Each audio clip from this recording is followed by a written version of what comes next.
A liberal journalist mocks Michael Jordan in public. His surprising response leaves everyone stunned. The interview took place on the set of Cross Perspectives, a talk show renowned for its candid and sometimes provocative discussions with the biggest figures in sports, cinema, and politics. That evening, the star guest was none other than Michael Jordan, the man who redefined basketball with his unmatched talent and extraordinary legacy. Across from him sat Emma Loran, a seasoned journalist known for her sharp style and penchant for fiery exchanges. She never hesitated to challenge her guests, seeking angles that would expose the shadows of their journeys. The set was sleek yet modern, with spotlights fixed on the central table where Jordan sat facing Emma Loran. The audience, a few dozen strong, watched intently, eagerly anticipating how this clash between the basketball legend and the biting journalist would unfold. After a few questions about his career, his love for basketball, and his time with the Chicago Bulls, the conversation seemed to be off to a smooth start.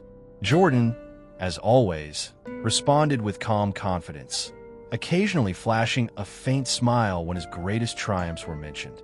But gradually, Emma Loran's demeanor shifted. Her gaze sharpened, her posture grew more assertive. She set her pen down on the table, clasped her hands, and steered the conversation in a new direction. Michael, you've had an exceptional career, but let's be honest, when people talk about you today, one image always comes up: the gambling controversies. Do you realize that for many, that's your legacy? Jordan didn't react immediately. He held the journalist's gaze, his expression unreadable. Whispers rippled through the audience. The atmosphere had shifted. Jordan remained silent for a moment, observing Emma Loran without a trace of emotion. His calm demeanor contrasted with her slight lean forward, as if probing for a reaction. "It's ironic, isn't it?" she continued after a brief pause, crossing her arms.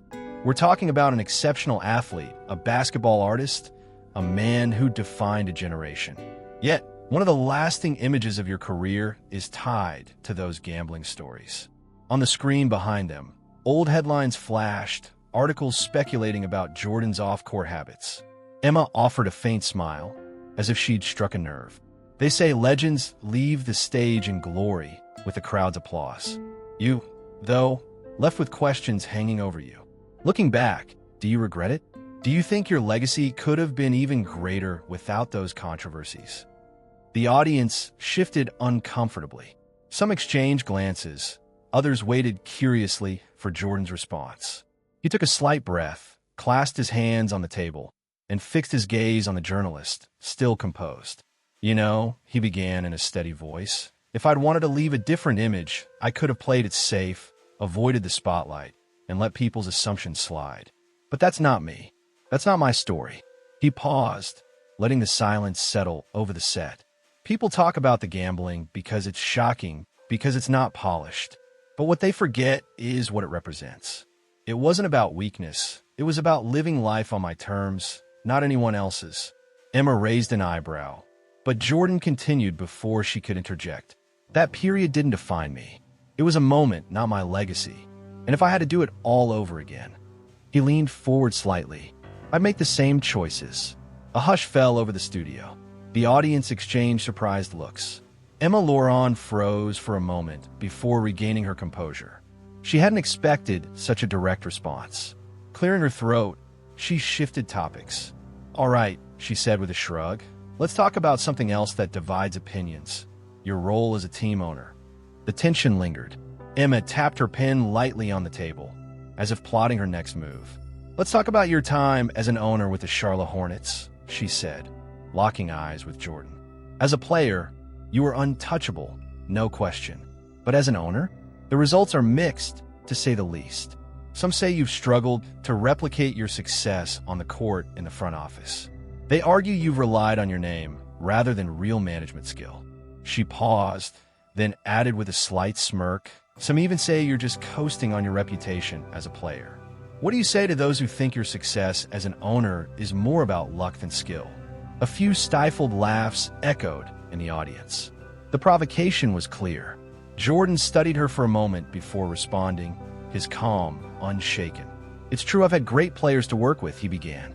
"But if having a big name was enough to win, Explain to me why so many teams with big names don't succeed.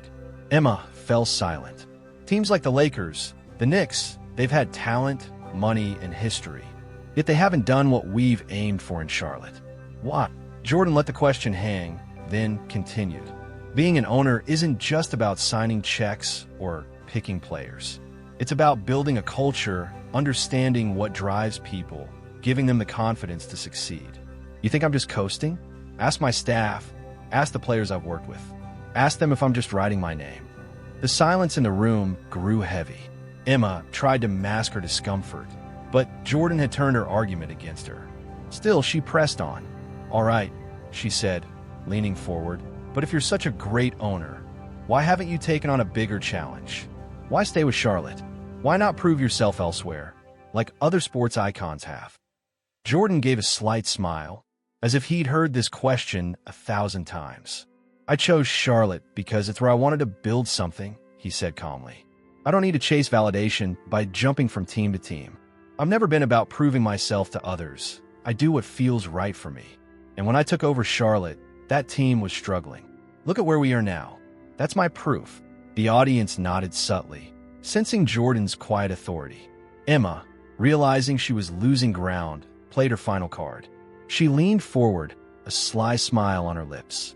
All right, let's talk about you before all this. Everyone knows where you came from. Some say without the American system, you wouldn't have had the career you did. The room grew heavier. Jordan remained unfazed, waiting for her to continue. Emma settled back in her chair, her tone deceptively neutral. You grew up in Wilmington, North Carolina, in a modest family. Your story is inspiring, of course, but let's be honest, without the U.S., without the college basketball system, without the opportunities here, would you really have become Michael Jordan? Some say you're a product of a system that handed you everything. The audience tensed. Some shifted in their seats. Others waited eagerly for Jordan's response. He took a deep breath, his voice steady but firmer now. You're right about one thing, he began. I grew up in a modest family, and yes, I benefited from the system here. But was it the system that woke up at 5 a.m. to practice? Was it the NCAA that pushed me to outwork everyone else? Was it America that taught me discipline, sacrifice, and drive? Emma stayed silent. I'm not here to deny what this country gave me, Jordan continued. But what you're forgetting is that opportunity alone doesn't make a champion. How many kids went through the same system and never made it? What makes the difference is the work, the mentality, the choices you make. He leaned forward, his gaze piercing. I owe a lot to my parents, my values, and myself. That's what made me Michael Jordan. The studio fell silent. The audience, initially stunned, began to murmur. Some nodded. Others exchanged amazed glances. Emma Laurent knew she'd lost this round, but she wasn't done. Fair enough, she said, tapping her pen. But you can't deny your story would have been different without America. You became a national icon thanks to this country. Yet after your playing career, we've seen little of you championing causes for it.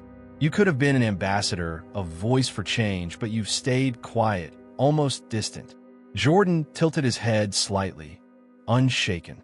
You think gratitude means shouting it from the rooftops? He asked. Emma didn't respond immediately. My commitment isn't measured in speeches or headlines, he continued. I come from a place where you don't talk, you act.